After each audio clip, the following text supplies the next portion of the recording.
una sa lahat. Trahedya sa apartment sa Quezon City. 3 magkakapatid, patay matapos makuryente. Hoy, buhat kayo mga lalaki! Livewire, posibleng sumabit daw sa sampayan kung saan humawak ang isang biktima. Ang buong detalye ng balitang yan, abangan maya-maya lang. Bagyong Inday at Habagat nag-iwan ng matinding pinsala sa Visayas at Mindanao. Mga labi ng pamilyang nasawi sa landslide sa Sarangani, nahukay na. Bahagi ng flood control project sa Occidental Mindoro, nasira sa kasagsagan ng malakas na ulan. Rider, patay matapos mabangga ng sasakyang pagmamay-ari ng barangay Kagawad. Ang sospek, hindi na raw nagpakita. Libo-libong mga Pilipino nakiisa sa National Peace Walk para ikitang soberenya ng Pilipinas kasabay ng anibersaryo ng arbitral ruling sa West Philippine Sea. Mga bigating Pinoy artist nagpasiklab sa OPM Con 2026. P-Pop Kings SB19 at Rock Icon Bamboo may pangmalakasan pang collab.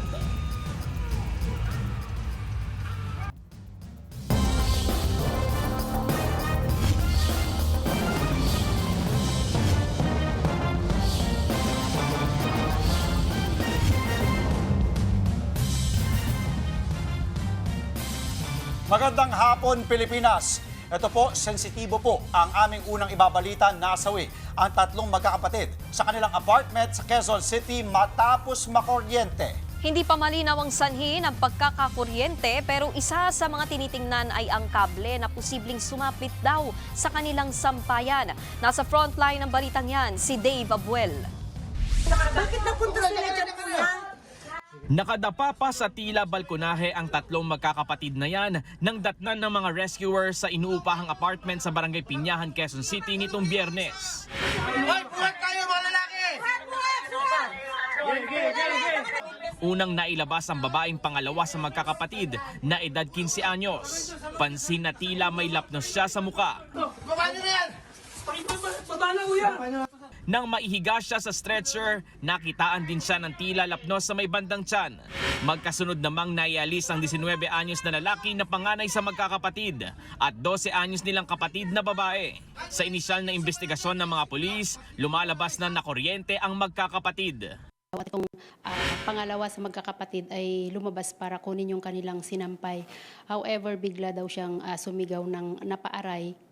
Kaya sumaklolo yung kanyang panganay na kapatid at hindi na rin siya nakabalik kaya sumunod po itong isang kapatid nila. Nang makita raw ng pinakabunso o pang-apat sa magkakapatid ang nangyari, agad na itong humingi ng tulong sa mga kapitbahay. Nadala pa sa ospital ang 3 magkakapatid pero namatay din kalaunan. Patuloy pa ang investigasyon ng mga otoridad sa sanhi ng pagkakakuryente ng mga biktima. Merong wire na parang sumabit doon sa kanilang sampayan. So yun pa po yung chine-check natin kung paano po nangyari yun. On Monday po, as per coordination with the QCLGU, mag-i-inspect po yung kanilang engineering department doon sa building. Sinusubukan pa ng News 5 na mahinga ng panayam ang kaanak ng mga biktima, pati ang may-ari ng paupahan.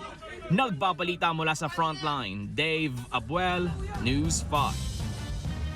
Sa iba naman pong balita, napinsala ng malawakang baha ang malaking bahagi ng sakahan sa Kalintaan sa Occidental Mindoro. Panawagan po ng mga magsasaka, gawin na ang matagal nilang hiling na river dike. At live mula sa Occidental Mindoro, nasa frontline ng balitang yan si Mon Gualvez. Mon, kamusta na ba ang sitwasyon dyan sa Occidental Mindoro? Andre, sa mga oras na ito, humindo panandalian yung buhos ng ulan dito sa bayan ng Kalintaan sa Occidental Mindoro. Pero alam mo, 2 araw na rin talagang inuulan itong malaking bahagi ng probinsya. Ang problema, kung hindi nasira, wala namang nagawang flood control project sa ilang bayan o ilang lugar dito na malaking tulong sana para maiwasan ang iba pang mga pinsala. Malakas ang ragasan ng tubig sa Lumintao River sa bayan ng Kalintaan sa Occidental Mindoro. Patuloy ring tumataas ang level nito dahil sa pag-ulang dulot ng habagat. Ang problema, sa lakas ng agos ng tubig, patuloy na kinakain o sinasakop nito ang lupa sa gilid. Sa drone video ng News 5, makikita kung gaano kalawak ang baha sa ilog. Kaya ang resulta, paliit na ng paliit ang mga palayan na siyang pangunahing kabuhayan naman ng mga residente. Aabot na sa mahigit 10 ektaryang taniman ang patuloy na kinakain nitong rumaragas ang ilog. Pero hindi raw sana mangyayari ito kung may naitayong flood control project sa lugar. Kaya ang mga magsasaka rito, kamot ulo dahil nalulubog sa baha ang kanilang mga pananim tuwing umaapaw ang ilog. Pakinggan natin ang isang magsasaka na nakausap ko. Nga, yung bagong tanim na ganyan, kapag dinaanan ng baha, lupay pa yan, tapos dumidikit sa putik, ang doon sa isang tundo siya, may makabangon man isa, dalawa na lang. Ang bubunga nun, mga ilan na lang ang bubunga, hindi na makakabungan yung talagang itinanim. Matagal na raw hinihiling ng barangay ang pagtatayo ng River Dike Project sa lugar. Meron nang nailagay na gabyon sa ilang bahagi pero bitin o hindi naman lahat ay naharangan. Ang ilang gabyon naman sa katabing barangay na nailagay nasira naman kaninang madaling araw sa kasagsagan ng malakas na ulan. Ang masaklap, patuloy na nagbibitak ng lupang kinakapitan nito na posibleng gumuho kapag tumaas na naman ng tubig. Hiling ng barangay, magawa raw sana ito agad, lalo't 2023 lamang natapos ang naturang flood control project. Pakinggan natin ang pahayag ng mga barangay officials. Ang pagkasabi ay nawalan daw sila ngayon ng pundo. Kung hindi lang nawalan pundo ay in-implement na daw sana itong taon na ito.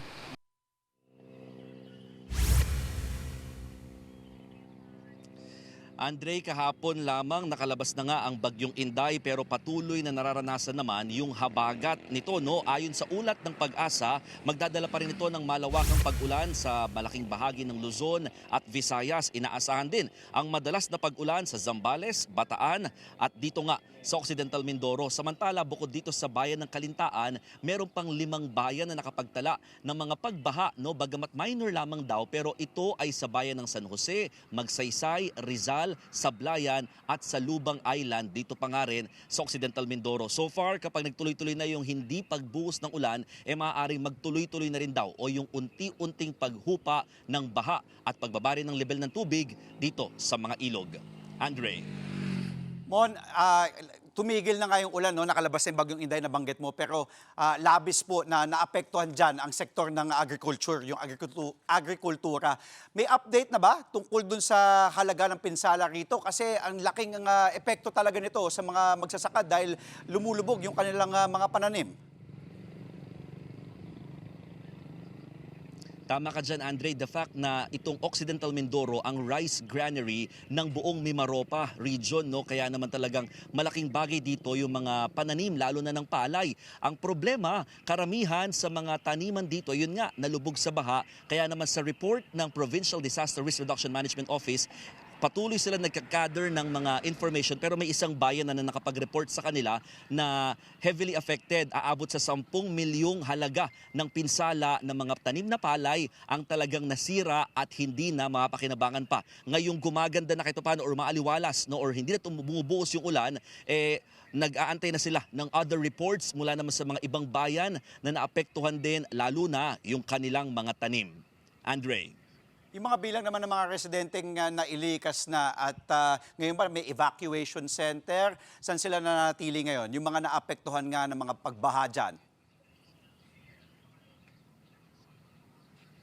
Yes, meron. Marami-rami din talagang mga inilikas dahil nga sa mga pagbaha. Andre, halos nasa 700 families o katumbas yan ng mahigit 2,000 individual ang kinailangang i-evacuate dahil nga ito yung mga nakatira malapit sa ilog at iba pa mga coastal areas kasabay ng pagtaas ng tubig sa kanilang mga lugar. Pero dahil nga bumababa naman na yung level ng tubig, unti-unti na rin sila nagsisiuwian sa kanilang mga bahay. Yung iba, hindi sa evacuation center nagtungo, kundi sa kanilang mga kamag-anak para mas komportable daw ang kanilang pananatili. Andre. Maraming salamat, Mona. Patuloy natin babantayan ang sitwasyon dyan sa Occidental Mindoro. Mag-iingat ka dyan. Maraming salamat, Mon Gualvez. Patuloy na bumababa ang level ng tubig sa Angat Dam sa kabila ng pag-ulang dulot ng habagat. Ayon sa Bulacan Provincial Disaster Risk Reduction and Management Office, umaabot sa halos kalahating metro bawat araw ang ibinababa ng tubig sa dam. Sa update update ng pag-asa ngayong araw, bumaba sa 155.91 meters ang tubig ng naturang dam. Mula yan sa 156.10 meters kahapon. Mas mababa ito sa critical level na 160 meters. Ang pagbaba ng level ng tubig sa mga dam ay nagdudulot ng malawakang epekto sa supply ng inuming tubig, agrikultura, enerhiya at kalikasan. Samantala, 2 beses po naglandfall sa China ang bagyong Inday o Typhoon Bavi sa loob lamang ng 1 oras. Malakas na hampas ng hangin at ulan ang naranasan sa Zhejiang Province. Higit 2 milyong residente nga ang inilikas dahil sa banta ng landslide at pagbaha. Bago yan, naramdaman din sa Japan ang lakas ng bagyo nang magpaulan ito. Malalaking alon na may kasama rin pag-ulan ang dala ng Typhoon Bavi nang dumaan ito sa Taiwan. Inaasahang hihina na ang bagyo matapos mag-landfall sa China.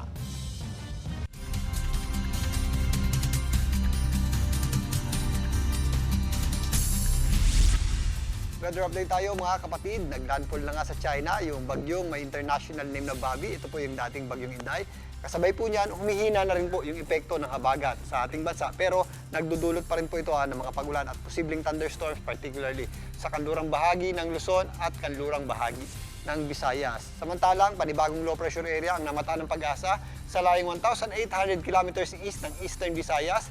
Pero ito pong low pressure area na ito ay mababa pa po ang tsansa maging isang ganap na bagyo at hindi natin inaasang tumama sa lupa at wala pa po itong direktang epekto sa atin. Maaari po yung umakyat lamang at dumaan dito sa gilid ng ating area of responsibility. So wala po yung nakikitang threat pa sa ating bansa. Sa ngayon, nabawasan na nga yung epekto ng habagat. Dito po sa areas ng Mindanao, mga localized o pulupulong pagulan at thunderstorms na lang ang ating aasahan dyan. Pero mas mataas pa rin po yung ating mga tsansa ng pagulan at thunderstorms dito sa Western Visayas, kasama po dyan ang Aklan, Antique, maging dito sa Negros Islands. Meron din tayong mga posibleng thunderstorms pa na dulot ng habagat dito sa areas ng Mindoro, Romblon at Palawan. Ganun din po ang ating panahon dito po sa mga areas ng Laguna, Cavite, Batangas, Rizal, kasama po dyan ang Bulacan, ang western section ng Central Luzon, Pampanga, Tarlac, Zambales at Bataan. Meron din tayong mga pulo-pulo o yung ating mga scattered na mga pagulan dito po sa Ilocos Region, kasama po dyan ang La Union at Pangasinan, maging dito sa mga kabundukan ng Cordillera, kasama na po dyan ang Bengueta at ang Baguio City. Kaya, although humihina, mag-ingat pa rin po tayo sa mga posibleng epekto ng mga pagulan dulot ng habagat, lalong-lalo na po kapag meron tayong thunderstorms. Bukas ng umaga dito sa Metro Manila, nababawasan na po yung ating mga tsansa ng pagulan. Mas madalas na pong sumisikat yung ating araw, pero pagsapit po ng hapon, nagiging maulap po muli yung ating panahon. Posible rin po yung ating mga pagulan at thunderstorms. Epekto pa rin po yan ng ating habagat o southwest monsoon. Kaya maghanda pa rin po tayo dyan mga kapatid at ugaliin pa rin po natin ang pagdadala ng payo kapag lalabas tayo ng bahay. At yan muna ang latest sa ating lagay ng panahon. Muli ako po ang weather frontliner, Alvin Puran. Lagi may panahon para sa iyo. Naitala na PHIVOLCS ang pinakamataas na pagbuga ng sulfur dioxide ng Bulkang Mayon sa loob ng higit 2 dekada. Nagbabala ang ahensya na posibleng senyales ito ng mas malakas na pagputok. Ayon sa PHIVOLCS, nasa higit 13,000 tonelada ng sulfur dioxide ang ibinuga ng Mayon kahapon. Mas mababa lang daw yan ng kaunti sa ibinugang sulfur dioxide ng Mayon nang nagkaroon ito ng explosive o malakas na pagsabog noong taong 2006. Ayon sa PHIVOLCS, posibleng senyales ito ng pagbabago sa aktibidad ng Mayon at maaaring magdulot ng mas malakas na pagsabog. Pinapakita po ngayon ng Mayon Volcano, patuloy po ang kanyang pagluwa ng lava at minus Strombolian activity at kahapon po ay mataas ang tala ng sulfur dioxide. So ito na po yung pangatlong araw na mataas po ang sulfur dioxide emission ng Mayon Volcano at mayroon pong probabilities o tsansa na ito po ay mauwi sa isang medyo malakas po na pagputok. Susunod, rider patay matapos mabangga ng SUV na pagmamay-ari ng isang barangay Kagawad. Libu-libong Pilipino nagmarcha sa Palawan kasabay ng anibersaryo ng arbitral ruling sa West Philippine Sea. At Senator Chis Escudero hindi raw hiningi ang pagiging presiding officer sa impeachment trial ni VP Sara. Hindi ko ginusto to, hindi ko hiningi ito, hindi ko hinanap ito. Lahat ng yan sa pagbabalik ng Frontline Pilipinas Weekend.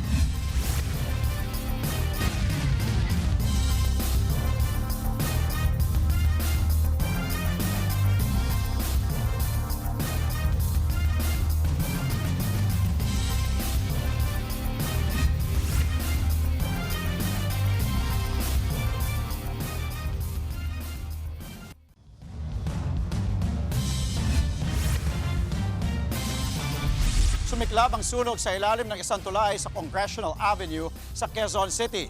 Sa video, makikita kung paano pinagtulungan apulahin ng mga fire volunteers ang malaking apoy mula sa itaas ng tulay. Sa investigasyon, 46 na bahay na karamihan ay mga informal settlers ang natupok. Inabot ng halos 2 oras bago ito tuluyang naapula. Walang nasaktan o nasawi sa insidente. Ayon sa ilang residente, nagsimula ang apoy sa isang kalad na ginagamit habang nagluluto. Patuloy pa yang iniimbestigahan. Patay ang isang rider sa Muntinlupa matapos mabangga ng isang SUV. Ang nakabanggang driver, tinakasan pa umano ang biktima dahil na-stress daw. Nasa frontline ng balitang yan, si Mobile Journal Alexis Ebue. Nakita ko sa wall, based dun sa mga picture na nakuha ko, may mga dugo yung pader eh. Humampas dun yung asawa ko. Basag yung mga... Durog yung utak sa loob. Paano ako? Tapos tatakasan niya. Nakahandusay sa kalsada ang rider na to sa video nakuha pasado 2:00 ng hapon noong Biyernes sa Barangay Sukat, Muntinlupa City. Yan ay matapos niya makabanggaan ang puting SUV na ito na pagmamay-ari ng isang babaeng kagawad. Ang kapwa rider ang unang sumaklolo sa biktima at kanyang asawa. Isinugod siya sa ospital pero dahil sa mga natamong sugat sa ulo at sa tindi ng pagkasalpok sa pader ay binawian din siya ng buhay. Nang isugod sa ospital ang biktima, ay sinabay pa raw ng medical mobile ang driver ng nakabangga ang SUV. Pero bigla na lang ito naglaho. Naghintay ako, ma'am. Hindi ko nakita yung asawa ko pinapasok sa morgue. Kasi gusto ko siya makaharap. Gusto ko malaman yung kahit wala mo ng CCTV. Kwento ng asawa ng biktima, ilang oras siyang naghintay para makaharap ang sospek. Pero hindi ito sumipot. Wala palang balak pumunta. Alam niyo yung reason? Na-stress daw siya. Siya pa ang na-stress. May trauma na daw siya. Paano yung anak ko? Patuloy ang investigasyon at paghahanap ng mga otoridad sa driver ng SUV. Panawagan naman ng pamilya ng nasawing rider, magpakita na siya sa kanila. Nagbabalita mula sa frontline, Mobile Journal Alexis Ebue, News 5. 13 bansa kabilang ang Pilipinas ang umusig sa China na sundin ang 2016 arbitral ruling. Kaugnay po yan ng patuloy na pinag-aagawang teritoryo sa West Philippine Sea. Narito ang frontline report. Hindi natinag sa buhos ng ulan ang mga lumahok sa National Peace Walk kaninang umaga sa Quirino Grandstand sa Maynila. Hawak at winawagayway nila ang maliliit na bandila ng Pilipinas. Ngayong araw kasi, ginugunita ang ika-10 taong anibersaryo ng 2016 Arbitral Award ng Pilipinas. Ang legal na basihan na nagpapatibay sa jurisdiction ng bansa sa West Philippine Sea na inaangkin ng China. Pinangunahan ito ni Defense Secretary Gibot Teodoro Jr., AFP Chief Staff General Romeo Browner Jr. at PCG spokesperson for the West Philippine Sea, Rear Admiral J. Tariela. Para sa kalihim, nasa tamang direksyon ang estratehiya ng bansa sa West Philippine Sea. Pero giit niya, hindi dapat maging kampante. Habang tumatatag tayo, bumibilis naman ang paglakas ng ibang ng mga gustong lumapastangan sa karapatan natin. No? So ito ay everyday effort. Hindi tayo pwede magpabaya kahit isang segundo. Sa Quezon City, isinapubliko ang kauna-unahang bantayog para sa mangingisdang Pilipino. Kinilala nito ang mga Pilipinong mangingisda na patuloy na nagtatanggol sa mga karapatang pandagat at soberanya ng bansa sa gitna ng agresyon ng China. Present sa pagtitipon ng ilang mangingisda mula Zambales at Bataan. Ginunita rin sa Puerto Princesa, Palawan ang selebrasyon para sa arbitral ruling. Hawak ang mga lobong asul at pula. Pumarada ang higit 2,000 mga Pinoy. Kaysa naman ang Pilipinas ang 13 bansa sa pagkilala ng arbitral ruling. Sa joint statement, pinanindigan ng mga bansa na ang arbitral award isang dekada ng nakakaraan ay pinal, legal at ganap na umiiral sa pagitan ng China at Pilipinas. Pinakapan din nito ang desisyon ng ruling na walang legal na basihan ang pang-aangkin ng China na nakabase umano sa historic rights. Ang naturang joint statements mula sa Pilipinas, Australia, Canada, Estonia, Germany, Italy, Japan, Latvia, Lithuania, New Zealand, Romania, Slovenia, United Kingdom at Amerika. Ang Chinese Embassy naman sa Maynila, iginiit na malinaw at consistent daw na naninindigan ng China sa kanilang posisyon. Yan ay kahit paanya mas pinipili ng iba na baluktutin daw ang katotohanan at mali ang pagkakaintindi ng international law. Ang 2016 arbitral ruling ay isa sa makasaysayang desisyon ng Permanent Court of Arbitration sa The Hague, Netherlands na inilabas noong July 12, 2016. Dito kinilala ang Exclusive Economic Zone o EEZ ng Pilipinas, kabilang ang Mischief Reef o Panganiban Reef, Second Thomas Shoal o Ayungin Shoal at Reed Bank o Recto Bank. Sa kabila niyan, hindi ito kinilala ng China. Katunayan, dito lang nakaraang linggo, Batanes naman ang inaangkin ng ilang Chinese scholars na nila parte ng China sa pamamagitan ng Taiwan. May message din sa Chinese Embassy. Happy 10th anniversary sa atin, sa mga kaibigan nating Chinese, sa Communist Party. Dahil kung walang China, hindi magkakaroon ng 2016 Arbitral Award. Dahil sa pambubuli, sa unlawful aggression, destruction of the marine environment, at ang walang pakundangang pangaharas ng Chinese Maritime Forces sa ating mga isdang Pilipino. Nagbabalita mula sa Frontline, sa Eileen de la Cruz, News 5.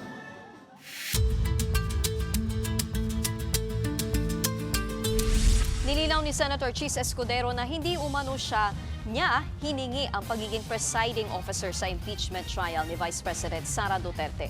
Sinabi niya yan sa kanyang bagong podcast episode na Cheese Whiz Channel.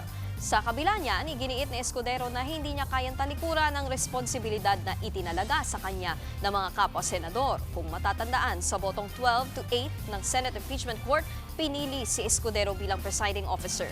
Unang tinutulan ng minority bloc sa pangunguna ni Senator Judge Alan Peter Cayetano ang pag-elect kay Escudero. Dahilan niya dapat si Senate President Win Gatchalian ang umupo sa posisyon. Pero ayon mismo kay SP Gatchalian na amyendahan ng Senate Rules noong June 3 kung kailan binoykot ng minorya ang sesyon ng Senado. Liwanagin ko tulad ng sinabi ko sa aking opening statement o talumpati na pambungad. Hindi ko ginusto to, hindi ko hiningi ito, hindi ko hinanap ito. Mas maraming testigo ang inaasahang ilalabas sa ikalawang linggo ng impeachment trial ni Vice President Sara Duterte. Dahil dyan, mas hahaba raw ang araw ng paglilitis. Nasa frontline ng balitang yan, si JC Corsico. Pundasyon pa lang daw ang mga testimonya ng unang testigo na si NBI Senior Agent John Mark Calilong ayon sa House Prosecution Panel. Para yan sa Article 4 ng impeachment case, ang umano'y pagbabanta ni Vice President Sara Duterte laban kay Pangulong Bongbong Marcos, First Lady Liza Araneta at dating House Speaker Martin Romualdez. Kaya bukas, mas palalakasin daw ito ni NBI Regional Director Jeremy Lotok na siyang tatayo sa witness stand. Itong mga darating na linggo, ang makikita natin yung bahay na mismo ang itatayo. Idedetalye raw kasi ni Lotok ang resulta ng investigasyon sa nasabing video ng pagbabanta umano ng bise. Kung usapin naman daw ng authenticity o kredibilidad ng video para kay House Prosecutor Laila de Lima, wala nang dapat pagdebatehan. Dahil ang mismong defense team ng bise, ginamit ito sa impeachment court. Kasi sila mismo, yung kabila, napansin niyo po, na actually nagpakita rin po sila ng certain portions of the video. So admission po yon, nagpapakita na wala silang kine-question sa pagdating sa issue ng authenticity. Una nang iginiit ng kampo ni VP Sara na freedom of expression ang ginawa umanong pagbabanta. Sa mismong trial naman, bumuwelta ang defense team na kailangan munang alamin ang context kung bakit nasabi ito ng bise. Pero para sa House Prosecution, there's no such thing as conditional threat because threat is a threat. Hindi rin umano nakipagtulungan ang kampo ng bise ng imbestigahan ng NBI ang umano'y Oplan Romanov. Wala pang tugon ang defense team sa mga pahayag ng prosekusyon. Bukod sa NBI Regional Director, isasalang din sa witness stand ang mismong Chief of Staff ni VP Sara na si Attorney Zulaika Lopez na sa ngayon ay isa palang regular na witness. Pwede siyang gawing hostile witness, pero mangyayari lang yan kung magmomosyon ang prosekusyon. Kapag hostile witness, ibig sabihin may conflict of interest ang testigo sa ini-impeach na opisyal. Base sa Court Rule 132, Sections 10 to 13, kapag hostile witness, maaaring tanungin ng leading questions o tanong na nakaporma para ipahiwatig o idirekta ang inaasahang sagot. Sa Miyerkules naman, balak isa lang si House Legislative Security Bureau Executive Director Captain Belinda Bello. Ayon kay Impeachment Court spokesperson Attorney Reggie Tongol, posibleng mas humaba ang bawat araw ng paglilitis. So we expect siguro a long trial date on Monday just to try to finish the direct examination, the cross-examination, the redirect examination, and the recross examination. Bukod sa mga testigo, bukas inaasahan ng paghahain ng memoranda ng prosekusyon at depensa kaugnay ng hiling na ipasabina ang tax records at bank records ni VP Sara at ng kanyang asawang si Attorney Man Scarpio. Nagbabalita mula sa Frontline, JC Cosico, News 5. Susunod, ipo-ipo sa China, nanalasa, hindi bababa sa 8, patay. Kaso ng HIV sa bansa tumaas pero supply ng gamot para makontrol ito, nagkukulang daw. At sa gitna ng pagbaha, kabaong sa Puerto Princesa, isinakay sa balsa para mailibing sa kabilang barangay.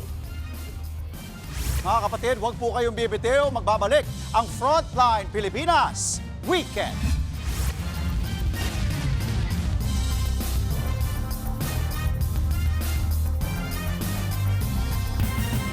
Nadagdagan pa ang mga pasyenteng nagpositibo sa chikungunya sa Samar.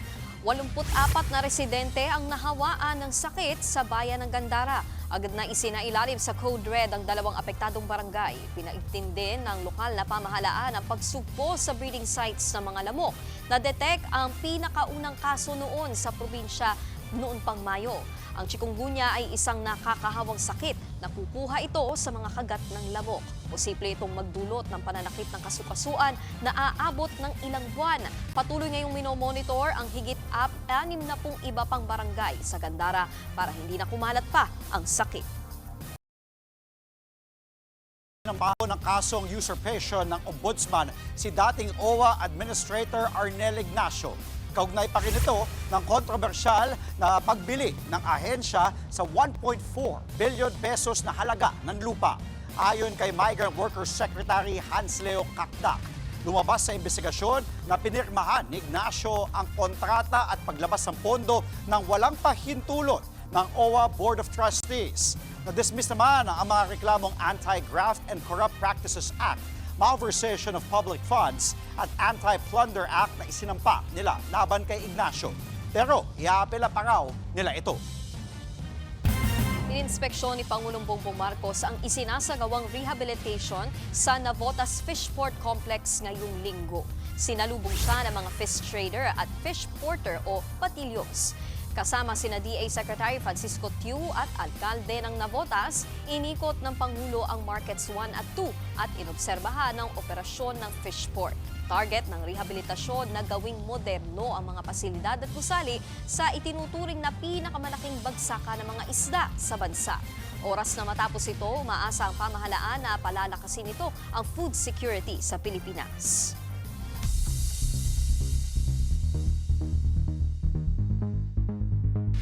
Nasawi ang 8 residente sa China matapos manalasa ang mga ipo-ipo. Kita po sa video kung gaano kalakas ang hangin at lawak nito.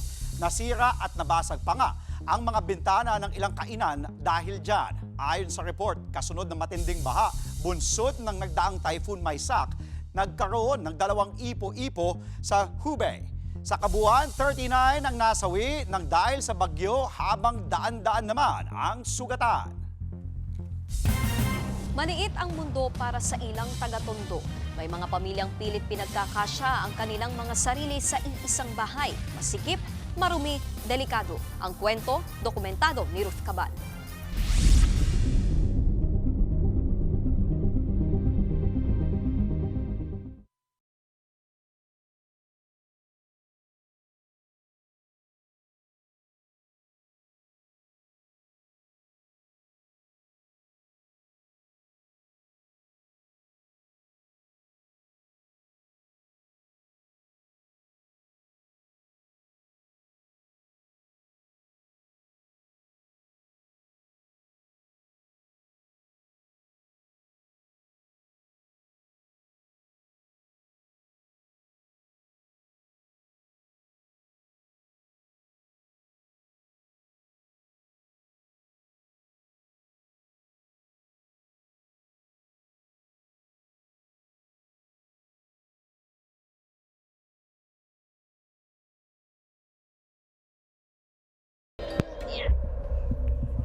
Makikituloy po. Ako po si Ruth. Buti lang hindi ako matangkad, ano? Dati palang babuyan ang loteng ito na ipamana ng biyenan ni Aling Susan at nasimula nilang patayuan ng bahay noong 1985. Ngayon, 7 sa 8 anak ang kasama nila dito. Dagdag pa ang kanya-kanyang asawa, mga apo sa tuhod. Aabot na sa 30 ang nakatira ngayon dito. Pinalaki na ho namin niya kasi nung kaysa mga anak ko walang trabaho, kami na lang ho nagpadagdag para kahit pa paano magsama-sama man kami, may mangyari man sa amin, nakikita namin sila. Yun ang ano ko. Nakaabot na ng 3rd floor ang bahay sa kakadagdag. Pati mga kwarto, parami ng parami. Ito po yung unang kwarto. Sa tatay ko po, dito po siya natutulog. Okay. Ano po? Ay, hello po dito pala si tatay. Opo. So ano to? First floor mezzanine, ganun Opo, ba yun? first floor mezzanine po yan. Okay. Floor naman po.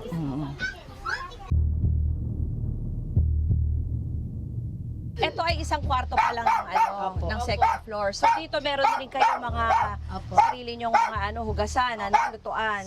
At may balcony. Ito ay mezzanine din. Ayun. So ilang tao ang kasya dyan? Isa po. Isa lang. Pati mga aso dito. So may mezzanine ka na doon, meron ka pang isa dito. So ilan ang natutulog dito? Dalawa. Okay, pwede ko ba silipin? Sige. Baka mahulog ako.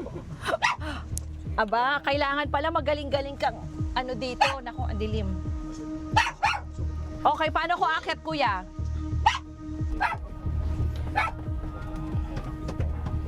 Ayan, so ito pala, kasya pala dito.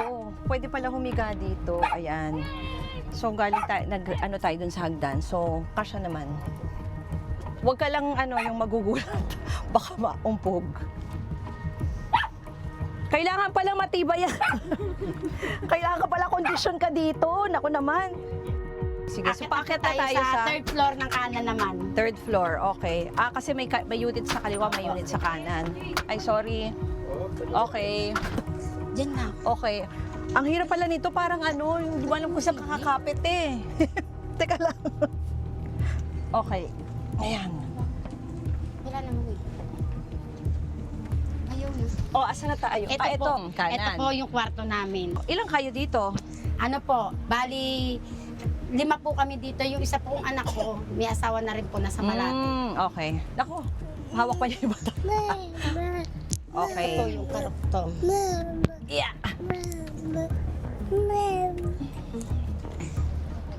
Okay. Wow. Kailangan medyo tayo dito. Malakas ang ating mga braso. Ayan.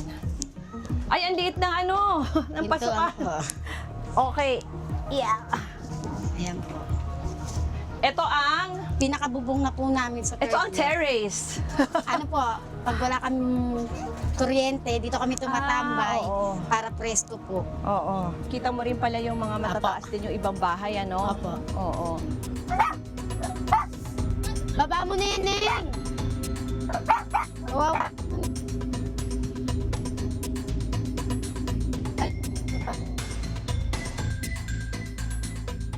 Ayan, nandito na tayo sa baba. Ayan. Ay, si tatay. Ay, nako! Nay! Para ako nag-workout. Pero pawisan na ako. Oo nga, tama, hindi na nga kayo talaga aakyat. Suma total, umaabot pala sa 12 ang kwarto dito, kasama ang maliliit na mezzanine o partition. Pero, iisa lang ang CR na nasa 1st floor. Hati-hati sila sa gasto sa utilities, pero dahil 2 anak lang ni Aling Susan ang may regular na trabaho, kulang na kulang ang pandustos nila. Paano niyo po binabudget? Minsan kulang ho talaga, hindi yung nagkakasya. Minsan hindi kami nagsasain. Anong kinakain niyo? Nangigilaw ako sa kanila.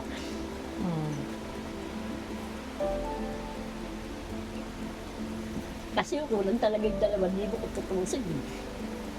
Pinagkakasya ko, may pinag-aaral pa ako 2 na ako. siyempre hindi ko kakasya yung 2,000, di ba? Doon sa pag-uusap po natin, ang na tumatatak po sa akin, gusto nyo po talaga lagi kayong magkakasamang magpapamilya. Opo. Bakit naiisip nyo yun kahit mahirap po ang buhay? Kasi siyempre, iniisip ko rin sila, walang mga trabaho. And pakainin nila kung nakabukod, may mga anak din sila. Kung nakabukod din sila, paano din sila, walang mga trabaho. And nandito naman kami, hanggang buhay kami, tutulungan namin sila. Kung kaya namin. Na yung kung hindi namin kaya, sama-sama tayo sa gutom. Ganon sa kanila. Basta yung mga bata kakain. Laking pasasalamat din na Aling Susa na may sarili silang tahanan. Gaano man kaliit, gaano man kasikip at kahit ilang palapag paabuti ng pag-i-extend ng kanilang bahay sa bawat hakbang, bawat akyat sa hagdan. Mas napagtitibay ang kanilang pamilya sa hirap at ginhawa. Ruth Cabal, mukha ng maliliit, isyong malalaki, dokumentado.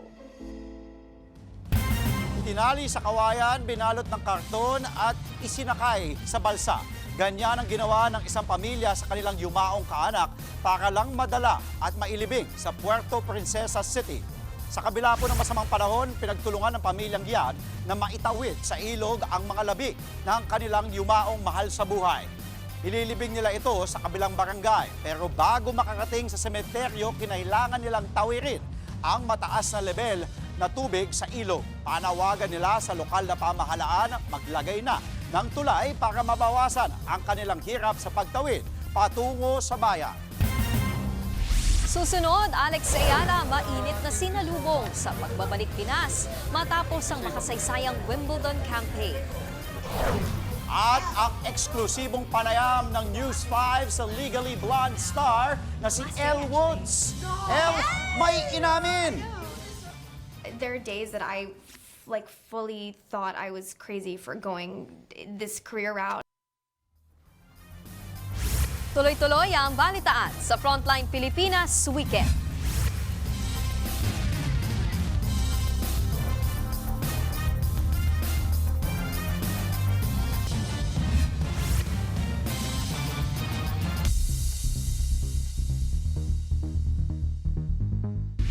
Dalawang patay sa Toronto, Canada habang 6 ang sugatan matapos ang pamamaril sa isang Latin Music Festival. Nangyari po ang pamamaril sa Midtown Toronto sa gitna ng Salsa on St. Clair Festival kung saan nasa 13,000 ang dumalo. Ayon sa Toronto Police, nagkaroon ng palitan ng putok sa pagitan ng ilang individual. Na-recover sa crime scene ang 2 baril. Patuloy ang investigasyon para matukoy ang nasa likod ng pamamaril. Nasa pool sa CCTV ang isang rider sa Cavite na nagnakaw ng mamahaling cellphone sa isang karinderya. Ang detalye sa Frontline Report ni Ian Suyu. Abala sa pagtitinda ang babaeng yan sa Bacoor, Cavite pasado 9:00 kagabi. Maya-maya, isang rider na nakaasul na long sleeve ang pumarada sa tapat at bumili ng ulam. Ilang saglit lang, dumating ang isa pang rider at tila nag-usap pa sila ng lalaki. Bumaba ang angkas na lalaking nakaputi at nagpaalam daw sa tindera na makikiinom. Maya-maya ay dumiretso ito sa loob ng tindahan. Saglit siyang mawawala sa video. Ilang saglit pa, kakaripas pasakay ng motor at sumibat. Ang hindi alam ng tindera, tinangay na pala ang cellphone ng kasama niya na nasa loob ng tindahan. Ganun din ginagawa nila, yung mga kasama niya, kunyari bibili, tapos yung isa gagawa na ng kung ano. 3 po talaga din sila mga nakamotor. Nililito talaga po nila para yung isa a-action na ng pagnanakaw niya. Para hindi sila mapansin. Natangay ng mga suspect ang cellphone na nagkakahalagang 90,000 pesos. Ang masakit pa dyan, wala pang 1 buwang nagagamit ang naturang cellphone at hinuhulugan pa ng biktima. Tingin nila magkakasabwat ang mga rider at modus nila na lituhin ng tindera. Sa kasalukuyan ay natutukoy pa raw nila ang location ng ninakaw na cellphone. Opo, ando lang po talaga sa area na yun. Kasi kung aalis siya, yung phone na yun, magbabago po yung yung location niya, magsesend po siya ng last Andun lang po talaga yung last location niya. Nai-report na rin nila ang insidente sa kapulisan. Nagbabalita mula sa Frontline, Ian Suyu, News 5.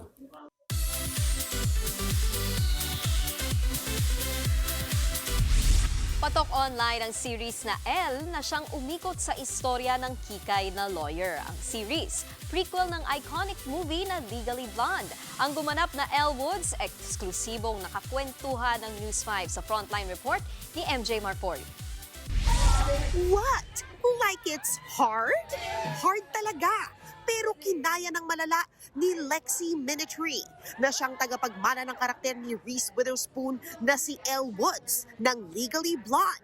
Eksklusibong kinuwento ng bagong Elle Woods sa News 5 na mula sa isang maliit na bayan sa Atlanta to pop culture domination real quick ang tinahak niya dahil numero 1 na lalo na sa Gen Z ang kanyang show na Elle sa Prime Video na siyang prequel sa Legally Blonde. Pero bago pa man makuha ang pangarap na role, inamin ni Lexi na dumaan din siya sa pagdududa sa sarili, lalo na ilang libo ang nakatunggali niya sa role of a lifetime.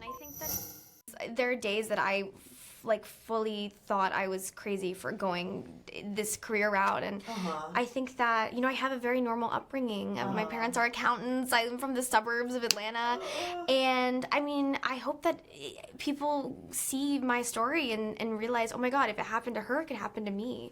I had this acting teacher. He said something to me once. He goes, "Someone has to walk into the room and book it. It might as well be you."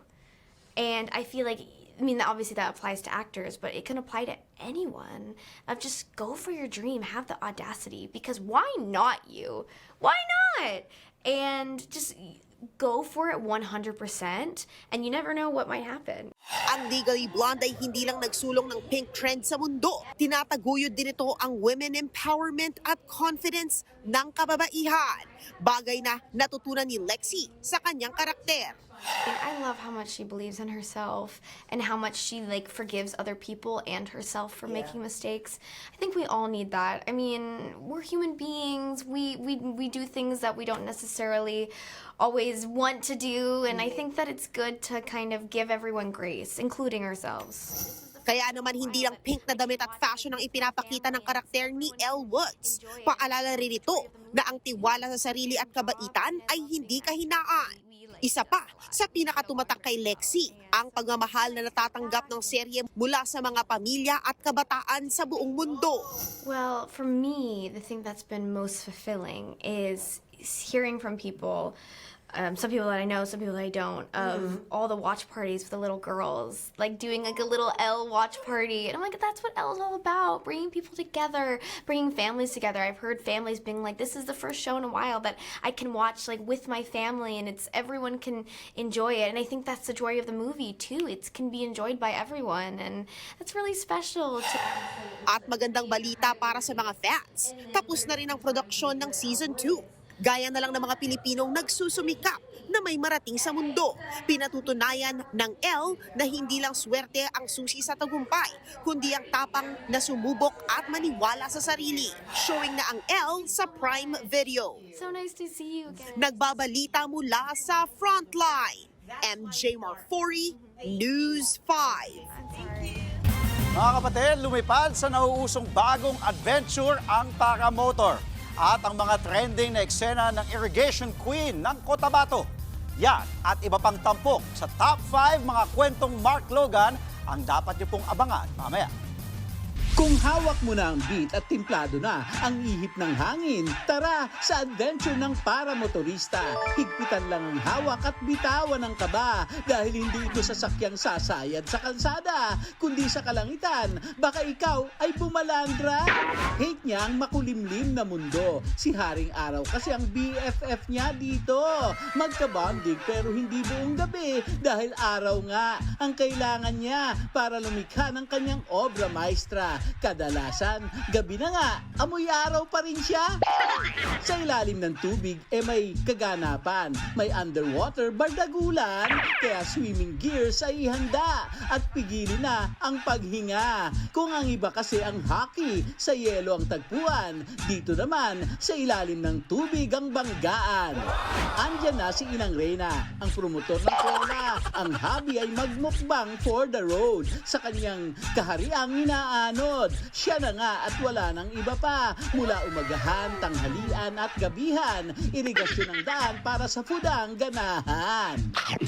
Nagsimula na ang circus, impeachment trial. Sana all may katuturan, pinaggagagawa nila sa bayan. Pero at least aliwang masa na paglaruan ang mga eksena.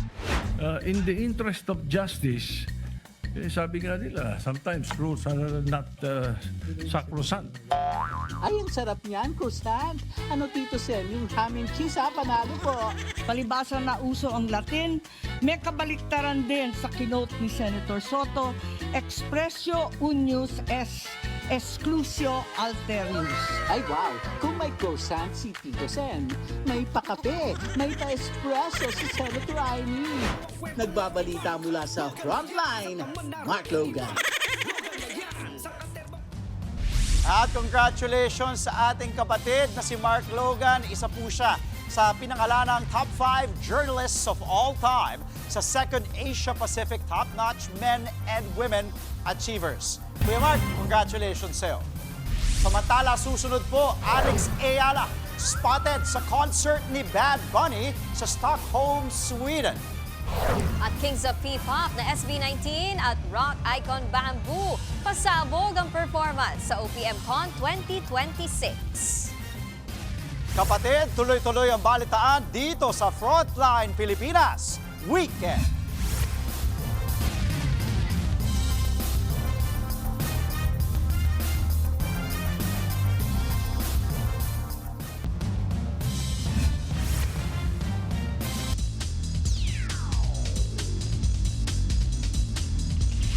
Balik bansa na si Pinay tennis trailblazer Alex Ayala matapos ang kanyang makasaysayang kampanya sa 2026 Wimbledon Championships. Pasado po alas 11 ng umaga kanina nang lumapagda sa bansa si Alex. Nakatakda siyang magtungo sa Malacanang bukas para sa isang welcome event kasama si Pangulong Marcos.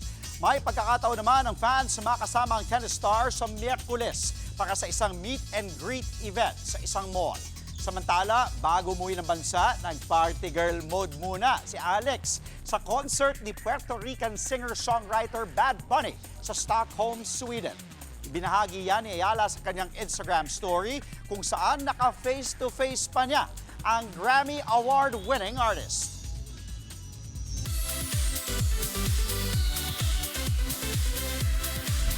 Nagpasiklab ang ilang P-pop groups at Pinoy artists sa OPM Con Generations. Eye-catcher sa event na yan ang naging collab performance ni OPM icon Bamboo at Kings of P-pop na SB19. Nasa frontline ng balitang yan, si Von Belinario. Pangmalakasang performances mula sa mga bigating performers ang bumida sa OPM Con Generations sa Araneta Coliseum nitong Sabado. Bukod sa mga paandar ng iba't ibang P-pop groups tulad ng Alamat, Kaya, G22, Zonara at Kings of P-pop na SB19, bumida rin ang acts ng bandang Sankis Lola at Ben and Ben. Kasama mga hip-hop artists na sina Flo G at Skastakli.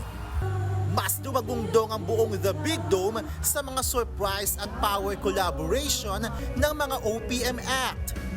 Nagsanipwersa ang Alamat, Sonara, Kaya at G22 sa Maharani.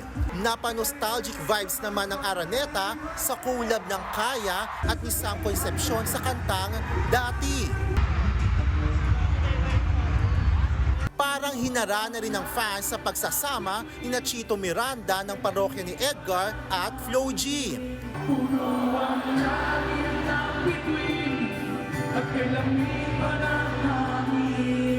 Nambulaga rin sina Jay Durias at Skastakli ng Ikaw Nga. Napasenti rin ang concert goers sa Ben and Ben at kay Army Milare sa awiting Tadhana. Pero ang star of the show, ang pagsasani-pwersa ni OPM rock icon Bamboo at SB19 sa awiting Tatsulok.